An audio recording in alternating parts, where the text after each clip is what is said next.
요한계시록 2장. 서머나 교회의 사자에게 편지하라. 처음이며 마지막이요 죽었다가 살아나신 이가 이르시되, 내가 네 환난과 궁핍을 알거니와 실상은 네가 부요한 자니라. 자칭 유대인이라 하는 자들의 비방도 알거니와 실상은 유대인이 아니요 사탄의 회당이라. 너는 장차받을 고난을 두려워하지 말라. 볼지어다, 마귀가 장차 너희 가운데에서 몇 사람을 옥에 던져 시험을 받게 하리니 너희가 10일 동안 환난을 받으리라. 네가 죽도록 충성하라. 그리하면 내가 생명의 관을 네게 주리라. 오늘 하나님의 말씀을 전해주실 목사님은 우리가 너무나 잘 아는 트리니티 장로교회 심호하시는 정준영 목사님이십니다. 나오셔서 말씀 전해주시겠습니다. 할렐루야, 반갑습니다. 오랜만에 우리 남포교회 방문해서 함께 예배드리게 하심에 감사하고, 주님 영광 받으시고 우리 모두에게 말씀을 읽는 자나 듣는 자 우리 성도들이 함께 주의 은혜로 귀한 복음을 또 알고 복음으로 기뻐하는 시간 되었으면 좋겠습니다. 어떤 교회에서 젊은 부부 성경 공부가 있었는데, 하루는 목사님이 젊은 그 남편들만을 데리고 모임을 하셨다고 합니다. 참석한 젊은 남편들에게 여보 사랑해 라는 문자를 아내에게 보내도록 하고 바로 오는 반응을 서로 나누기로 했다고 합니다. 그래서 남편들이 여보 사랑해 라는 문자를 보냈고, 이제 아내들이 온 메시지는 이런 내용들이었습니다. 응, 나도 사랑해요. 고마워요. 성경 공부 잘 마치고 운전 조심히 오세요. 또 다른 메시지는 이랬습니다. 성경 공부 제대로 하는 것 같네. 뭐야, 나 몰래 무슨 사고 친 거야? 대충 말로 때울 생각하지 마. 목사님이 시켰지. 뭐 이런 반응도 있었고요. 그 중에 한 남편은 답장을 받지 못해가지고 집에 돌아가서 아내에게 물었답니다. 내가 사랑한다고 보냈는데 왜 당신 답장을 하지 않았어? 라고 물었더니 아내가 말하기를, 그거 당신이 보낸 거였어? 스팸인 줄 알고 지워버렸는데. 이 아내는 남편에 대한 어떤 기대나 또 메시지에 대한 반응이 전혀 없었던 것 같습니다. 오늘 본문은 주님이 교회에게 보낸 복음의 편지입니다. 주님이 7교회에 편지를 보냈는데, 오늘은 두 번째 교회 서머나 교회에게 보내신 복음의 편지인데, 우리가 주의 편지를 읽고 또 이 편지를 우리가 살펴보고, 우리가 이 복음의 편지 앞에 우리 교회 머리 대신 주님 앞에 어떻게 반응하며 살아야 할지를 같이 생각해 보도록 하겠습니다. 주님이 교회에게 보내신 편지를 통해서 주님이 주시는 약속의 말씀 다시 한번 살펴보길 원하고, 주님의 몸된 교회가 어떤 모습과 또 어떤 영광을 소유했는지를 우리가 잘 살펴보기를 원합니다. 본문 8절 한번 보시길 바랍니다. 8절, 2장 8절 한번 같이 읽을까요? 시작. 서머나 교회의 사자에게 편지하라. 처음이며 마지막이요 죽었다가 살아나신 이가 이르시되. 아멘. 주님은 자신이 누구인지를 교회에게 말씀하십니다. 처음이며 마지막이요 라고 말씀하셨고요, 죽었다가 살아나시리라고 말씀하셨습니다. 무슨 말입니까? 주님은 창조주시요 영원하신 하나님이십니다. 전능하신 심판주이시며 주권자 되시며 부활 생명의 주님이시며 또한 역사의 완성자가 되심을 증거합니다. 또한 주님은 처음부터 마지막까지 변함없이 역사를 주관하시며 영원토록 신실하게 은혜와 긍휼로 함께 하시는 주님이심을 말씀하십니다. 9절 한번 보시길 바랍니다. 9절에서도 주님이 어떤 분인지를 소개합니다. 제가 한번 9절 읽어드릴게요. 내가 내 환난과 궁핍을 알거니와 실상은 내가 부요한 자니라. 자칭 유대인이라 하는 자들의 비방도 알거니와 실상은 유대인이 아니요 사탄의 회당이라. 여기서 우리는 주님이 어떤 분이신, 여기서 주님이 어떤 분으로 소개됩니까? 교회를 알고 계시는 분으로 소개됩니다. 내가 내 환난과 궁핍을 알거니와 라고 했습니다. 하반절에 보면은 자칭 유대인이라 하는 자들의 비방도 알거니와 라고 했습니다. 주님은 교회 형편을 아십니다. 이 주님이 아신다는 이것은 단순히 지식적으로 아신다는 것이 아닙니다. 이 주님이 아신다는 것에 무엇이 포함되어 있습니까? 우리 주의 사랑과 긍휼과 은혜가 포함된 아심입니다. 주님은 그의 교회가 당하는 환난과 궁핍을 아신다고 했고요. 자칭 유대인들의 비방도 아신다고 했습니다.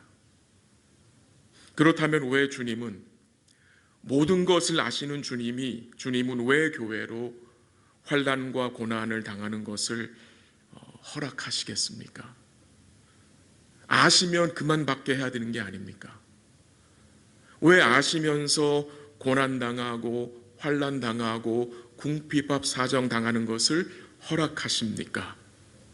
그것은 교회는 환난을 통해서 연단받기 때문입니다.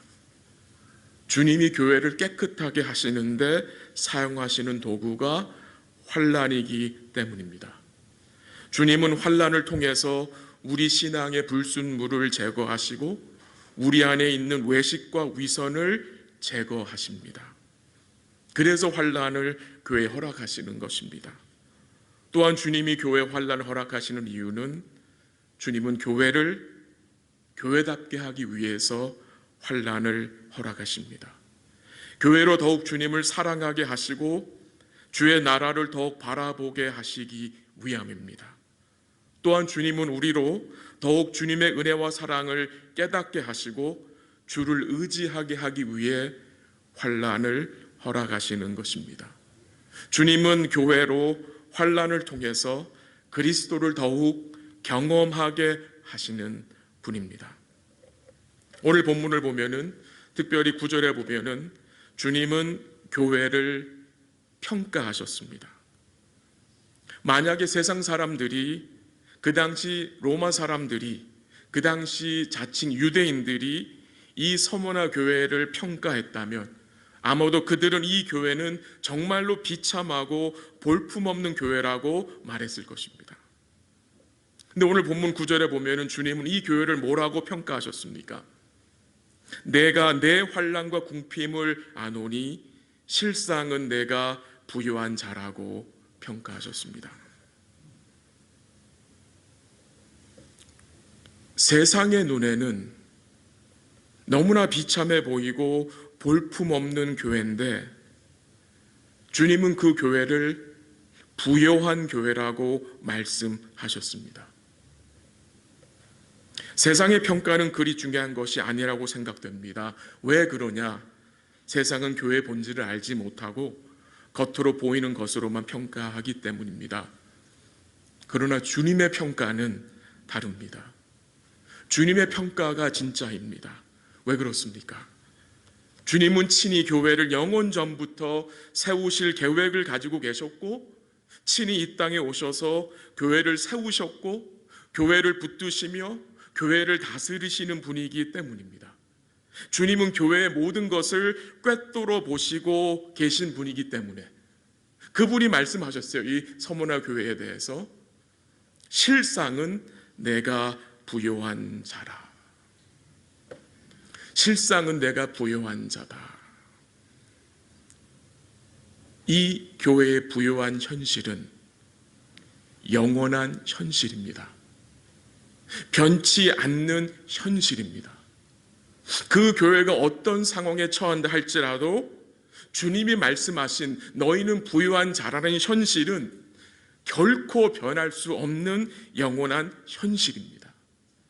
어떻게 이 서머나 교회가, 어떻게 주의 교회가 부요한 교회가 될 수 있는 것입니까? 그 이유는 단 한 가지입니다. 부요하신 주님이 가난한 자들을 위하여 가난하게 되심으로 말미암아 가난한 그들을 부요하게 하셨기 때문입니다. 맞죠? 가난한 우리를, 죄에 눌려있는 우리를 주님이 가난하게 되심으로 주님이 우리를 대신하여 순종하시고 또한 십자가에 죽으시고 부활하심으로 여러분과 저를 어떻게 하셨어요?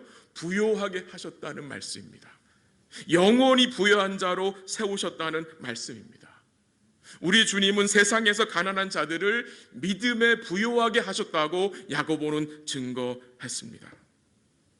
비록 서모나 교회가 환난과 궁핍함을 당하여 외적으로는 가난하게 보였겠지만 우리 주님은 그 교회를 부요한 자로 말씀하셨습니다. 우리 주님의 이루신 그 온전한 대속을 통해서 서모나 교회는, 우리 시애틀 남포 제1장로교회는 부요한 교회입니다. 그 당시 서모나 도시는 에베소에서 북쪽으로 약 60km 좀 떨어진 곳이라고 하고요. 그 당시 서모나라는 지역은 매우 부요하고 번창한 도시였다고 합니다. 아시아의 보석이란 별명을 가질 정도로 아름다운 도시였다고 합니다. 그 당시 서모나에는 포장된 도로를 가지고 있었고요. 또한 굉장히 사회적으로도 부유한 사람들이 많았다고 합니다. 근데 그러한 부유한 사회 속에서 성도들은, 교회는 궁핍한 자들로 존재했습니다. 그 당시 로마 황제 그리고 자칭 유대인으로 불리우는 자들이 교회를 비방하고 핍박하고 많은 어려움을 주었다고 합니다. 서모나 지역은 로마 황제 숭배를 최초로 시작한 도시였고요. 이 서모나 사람들은 주변 도시들의 로마 황제 숭배를 관할했다고 합니다. 그들은 황제를 위해서 신전을 지었고요. 그 황제를 숭배함으로 이 로마 정부에서 주는 그 물질적 부요를 많이 누렸다고 합니다. 근데 반대로 로마 황제 숭배를 거부하며 오직 예수님만을 구주와 주님으로 고백하는 성도들은 큰 고통을 겪었고 경제적으로 궁핍했다고 합니다. 로마 황제 숭배를 거부하는 성도들은 직장에서 쫓겨나게 되고 사회에서 생업을 얻는 것이 매우 어려운 일이었다고 합니다. 주를 믿는다는 이유로 가지고 있던 재산마저 로마 정부에 빼앗기는 일들도 있었다고 합니다. 그러나 주님은 이런 교회를 부유하다고 말씀하셨습니다. 부유하다고 말씀하셨습니다. 이 부요가 어떤 부요입니까? 이 부요는 내적 부요요, 영적 부요를 말합니다. 이 서모나 교회는 충만한 교회였습니다. 믿음과 소망과 사랑이 주 안에서 충만한 교회였습니다. 믿음과 소망과 사랑이 있어 부자였습니다.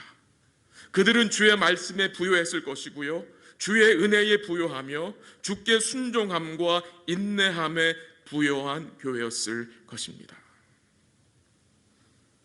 오늘 우리 사랑하는 성도들과 저의 모습, 오늘 주님의 눈앞에서 어떤 모습입니까? 오늘 같이 기도하면서 같이 소망하는 것은 우리가 복음 안에서 영적으로 부요한 자임을 더 풍성하게 깨닫기를 바랍니다. 고린도후서 6장 9절 10절 말씀에 보면요, 사도 바울의 고백이 나오는데 한번 들어보십시오. 이렇게 고백을 했습니다. 무명한 자 같으나 유명한 자요, 죽은 자 같으나 보라 우리가 살아있고, 징계를 받는 자 같으나 죽임을 당하지 아니하고, 근심하는 자 같으나 항상 기뻐하고, 가난한 자 같으나 많은 사람을 부요하게 하고, 아무것도 없는 자 같으나 모든 것을 가진 자로다 라고 했습니다. 사도 바울이 뭘 깨닫고 있습니까? 그가 주 안에서 복음 안에서, 우리 주님의 대속의 은혜 안에서 자신이 부요한 자임을 깨닫고 있는 거예요. 그래서 그 부요함을 많은 사람에게 뭐 하는 겁니까? 주의 은혜에 의지하여 뭐하여? 나누는 것입니다. 계시록 3장 17절에 보면은 라오디아 교회에 주님 주신 말씀이 나와요. 근데 그들이 이런 말을 합니다. 스스로 나는 부자라 부요하여 부족함이 없다고 했습니다. 이 라오디아 교회 성도들은 부자라고 하며 부요하며 부족함이 없다라고 했어요. 근데 거기에 대해서 주님이 뭐라고 말씀하셨습니까? 주님의 평가는 그들의 생각과 정반대였습니다. 내 곤고한 것과 가련한 것과 가난한 것과 눈먼 것과 벌거벗은 것을 알지 못하는도다. 라오디아 교회는 물질적으로는 가진 것이 많았겠지만 그들은 하나님께 대하여 부요하지 못했습니다. 그들은 그리스도의 부요함을, 복음의 부요함을 깨닫지 못했습니다. 그래서 그들은 믿음에 부요하지 못했습니다. 그들은 영적으로 가난한 것과 눈먼 것과 벌거벗은 것을 알지 못했습니다. 그러나 이 서머나 교회는 주님이 부요하시다고 말씀하십니다. 오늘 본문 10절 한번 보기 원합니다. 10절 한번 같이 읽죠. 10절 시작. 너는 장차 받을 고난을 두려워하지 말라.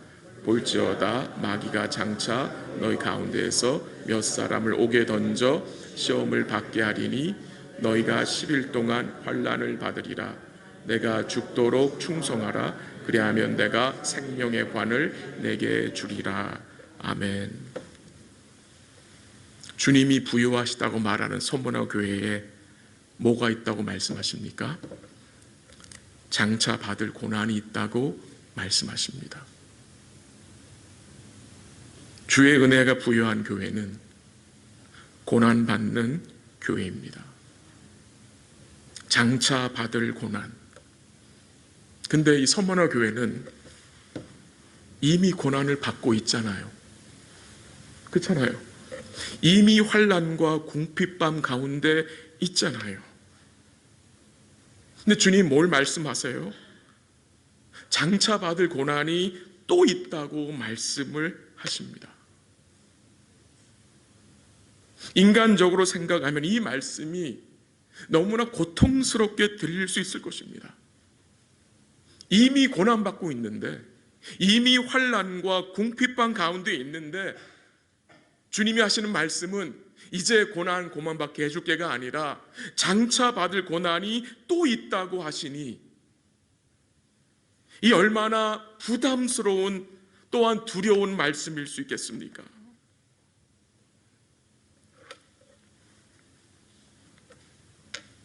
우리 주님께서는 서머나 교회에게 장차 받을 고난을 말씀하시면서 두려워하지 말라라고 말씀하셨습니다.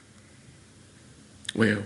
이미 주님께서 그의 교회를 위해서 고난을 받으시고 죽으시고 죽음 가운데서 살아나셨기 때문에, 이미 예수님께서 그의 대속을 통해서 사단과 세상을 이기셨기 때문에 그의 교회도 주님과 함께 그의 이김에 참여되어 있기 때문에 두려워하지 말라라고 말씀하시면서 너희가 10일 동안 환난을 받을 것을 말씀하십니다.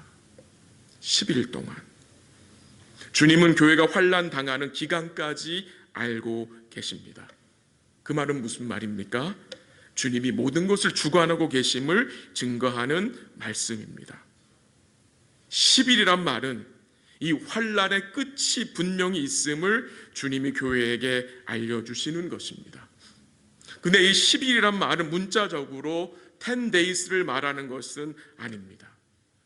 이 10일이란 말은 주님이 정하신 기간 동안만 환난을 받게 된다는 말씀이며 이 환난이 끝이 있다는 말씀을 하시는 것입니다.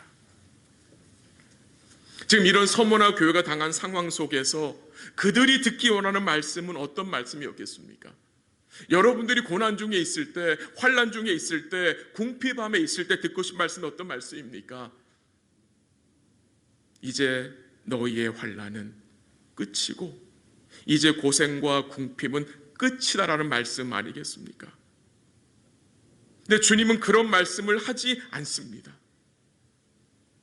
장차 받을 고난이 있을 것을 말씀하시면서 너희가 아직까지 싸워야 할 믿음의 싸움이 있다는 것을 말씀하십니다. 그러면서 주님이 말씀하세요. 뭘 말씀하십니까? 10절 중간에 뭘 말씀하십니까? 내가 뭐하라? 죽도록 충성하라고 말씀하십니다. 내가 죽도록 충성하라. 주께 죽도록 충성하는 것은 주의 은혜로 구원의 부요함을 누리는 성도들의 삶입니다. 주의 구원의 은혜의 부요함을 누리는 성도들의 삶이 주님께 죽도록 충성하는 것입니다. 이 충성이란 말은 믿음이란 말입니다. 믿음이 꽉 찼다는 의미로서 주님께 끝까지 신실하라는 말씀입니다. 죽도록 충성하라. 죽을 정도로 열심히 하라는 의미가 아니라 죽기까지,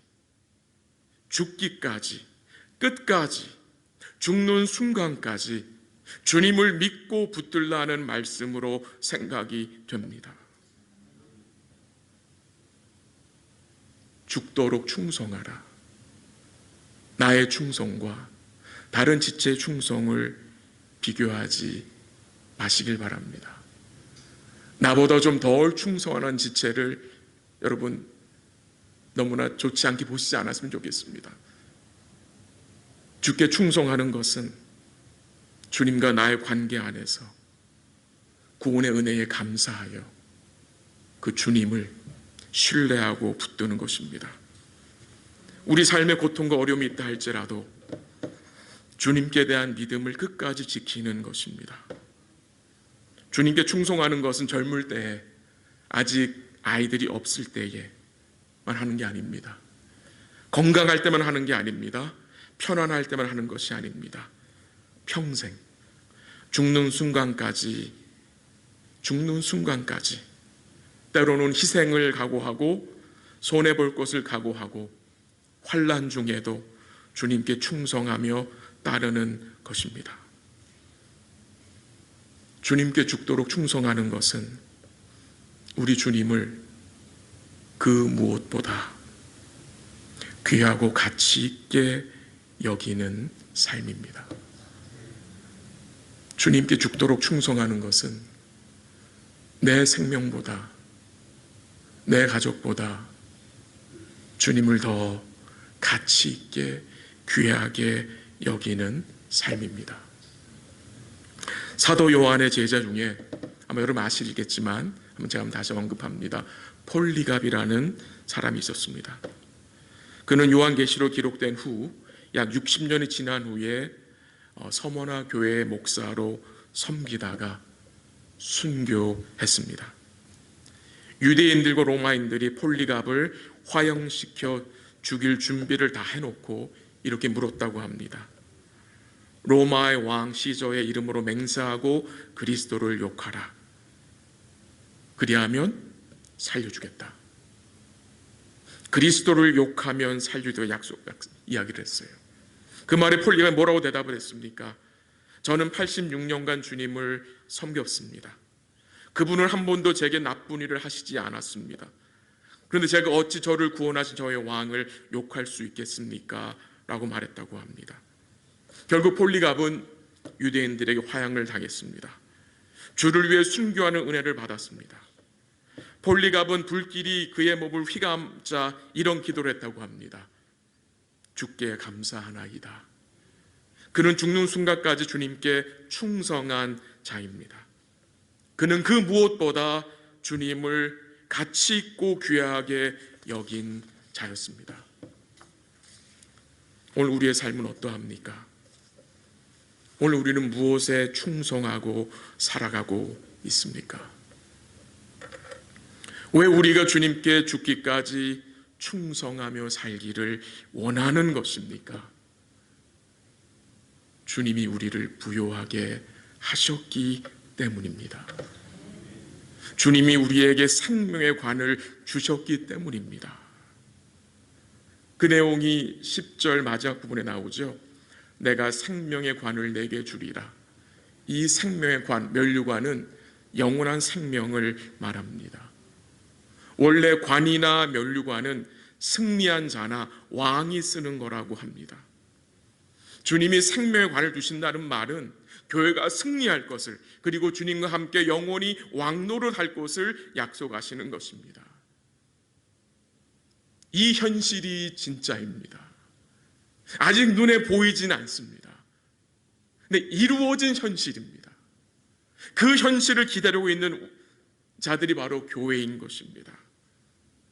교회가 이 땅에서 환난을 당하며 사단의 비방을 받지만 주님이 우리를 부르시면 천국에 들어가서 영광 중에 주님과 함께 영원토록 왕노릇하며 영원한 생명을 누리며 살 것을 주님이 말씀하셨습니다.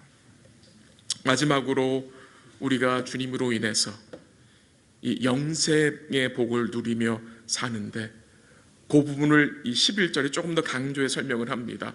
11절 한번 보십시오. 한번 같이 읽을게요. 시작. 귀 있는 자는 성령이 교회들에게 하시는 말씀을 들을지어다. 이기는 자는 둘째 사망의 해를 받지 아니하리라. 주님이 영생의 복을 주셨는데 그 영생에 대한 복의 표현이 11절 마지막에서 아주 특이하게 표현이 됐습니다. 이기는 자는 둘째 사망의 해를 받지 아니한다. 누가 이기는 자입니까?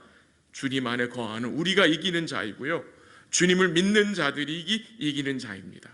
근데 이 주님을 믿는 자들은 뭘 받지 않아요? 둘째 사망의 해를 받지 않는다고 약속하셨습니다. 둘째 사망이 없습니다. 성도에게는. 이 둘째 사망이 무엇입니까? 영원한 심판입니다. 계시록 20장 14절에 보면은 사망과 음부도 불못에 던져지니 이것은 둘째 사망 곧 불못이라. 무슨 말입니까? 둘째 사망은 영원토록 불못인 지옥에 던져지는 것입니다. 그 둘째 사망의 해를 교회는, 주를 의뢰하는 성도는 당하지 않는다라고 증거하고 있는 것입니다. 바꾸어 말하면 주를 믿는 성도들은 영원한 생명을 소유했다는 말입니다. 둘째 사망이 있다는 말은 첫째 사망도 있다는 말입니다. 여러분, 첫째 사망은 무엇입니까? 모든 사람들이 다 죽는 육신의 죽음이 첫째 사망입니다. 이 육신의 죽음은 우리의 영과 육이 분리되는 것입니다. 성도는 이 첫째 사망만 받습니다. 근데 주를 믿지 않으면 첫째 사망만이 아니라 둘째 사망까지 받습니다. 세상 사람들은 한 번 죽으면 끝이라고 생각합니다. 그러나 성경은 둘째 사망이 있음을 증거합니다. 주님을 믿지 않는 사람들은 육신의 죽음 후에 거기서 끝나는 것이 아니라 둘째 사망, 곧 영원한 불못에 던져짐을 받게 되는 것입니다. 이런 말이 있습니다. 한 번 태어나면 두 번 죽고 두 번 태어나면 한 번 죽는다. 이 무슨 말입니까? 예수님을 믿지 않는 자들은 한 번 태어난 자들입니다. 한 번 태어나면 두 번 죽습니다. 즉 첫째 사망과 둘째 사망을 받게 됩니다. 즉 육신의 죽음과 영원한 심판을 받게 됩니다.